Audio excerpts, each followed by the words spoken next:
talking about, wasn't it, Lelly, is that sort of area of uncertainty that we have to operate in. So I thought that was interesting. Sorry, I'll let you come back on that one, Lelly, before I go to my second point if you wanted. The first thing that stood out to me was messy clinical practice. It mentions that in the book, and I thought, yes, this is a wicked problem. But also what it made me think is often when people think about complexity, they're thinking about somebody who has 20 medicines and 30 medicines, but actually we're talking of just prescribing one drug. And it just goes to show you that complexity is not really sometimes about difficulty or the technical issues. It's just about the messy things. But before you go on, there was something in the crucial conversation that talks about a sucker's choice, and that's where people in a conversation say you have to do either this or do that, rather than thinking broadly. And so I think often we come in and we're looking for right or wrong. So a lot of the doctors were talking about right and wrong in terms of either the blood pressure target or the likelihood of having a stroke. And it's really interesting that when you ask the patients, sometimes that is not even in their radar. And so it's almost as if the whole discussion was about something that was almost far removed from the patient. It was about the doctor's anxieties. If I stop this drug, is it going to get? And sometimes our values and the decisions we make are about our own fear that we cannot control, or we haven't got a perfect solution. And actually, the more relaxed we are to say that there is not going to be, I mean, a lot of old people die from a stroke, whether or not you prescribe them an anti-hypertensive. So I think it's just going back to say, it's not about us. And if we can share the problem and understand what is important to people, then we might become a bit more comfortable in making those decisions. I mean, I'd add to that in that, and this is in a group of GPs, and hopefully in future we'll see perhaps studies in pharmacists around and about this tacit knowledge. And so the word tacit there is understood or implied without being stated, and that's what's happening in that. And we've talked about conversations a lot. Conversations are, well, to coin the book, they are crucial. They're really more than just dialogue. If you actually take a step, it's the metacognition, isn't it? If you take a step back and look at what's happening in a conversation, who's saying what, who's listening, so that transfer of tacit knowledge. That GPs and their expertise, they've been interested in it for many years now. I'm sure that with our prescribing status now as in the pharmacy profession, that we'll start to see some of these things come on board as well. And one of the things they talk, I mean, you mentioned the coffee chats, but what they're actually talking about, and they do mention it in some of the stuff in there, is around things like communities of practice and how you facilitate that coming together of people with a common problem or domain, and facilitate those conversations that then generate that knowledge that they need to make these decisions. And I would say, and particularly in COVID, are we supporting people to have the space to have those conversations? Because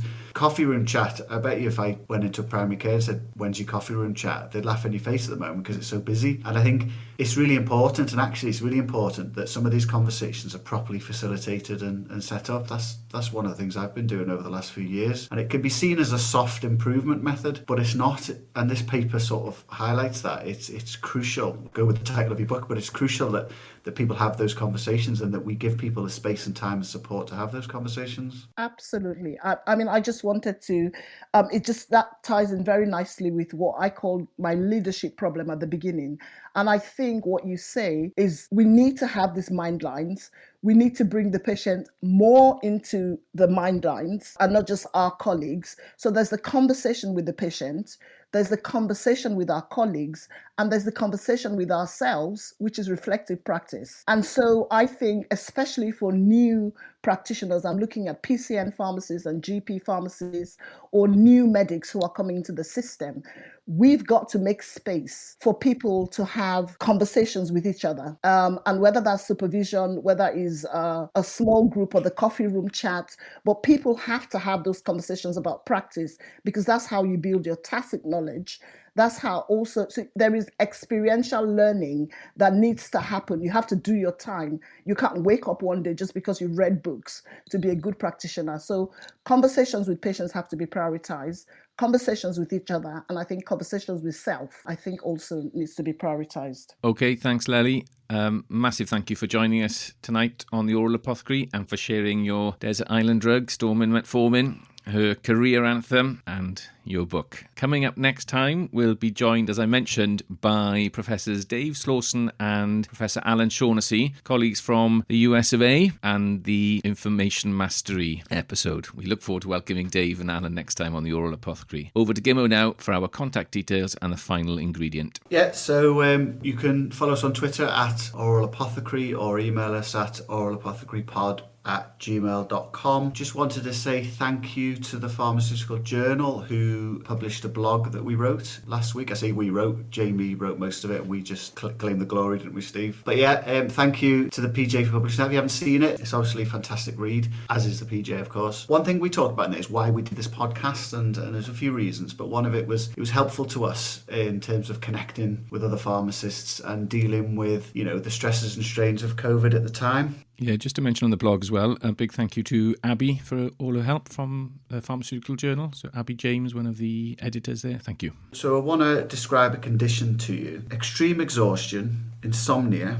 crippling self-doubt, despondency, and feeling what's the point. So that describes burnout, and it's a growing issue, isn't it, post-COVID. Now, I'm lucky enough, and I'm guessing that the people around this table are the same, but I don't want to say. I've never had to use a dating app, but if you have, there's one out there called Bumble. Never seen it, never heard of it, honest. But the dating app Bumble has given all of its staff a paid week off in its battle against burnout. So they've told everybody that they need to have a week off, and it will all be the same week. And it just got me thinking, because I know there's lots of solutions out there for NHS staff facing burnout, but time off and extra time off isn't one of them.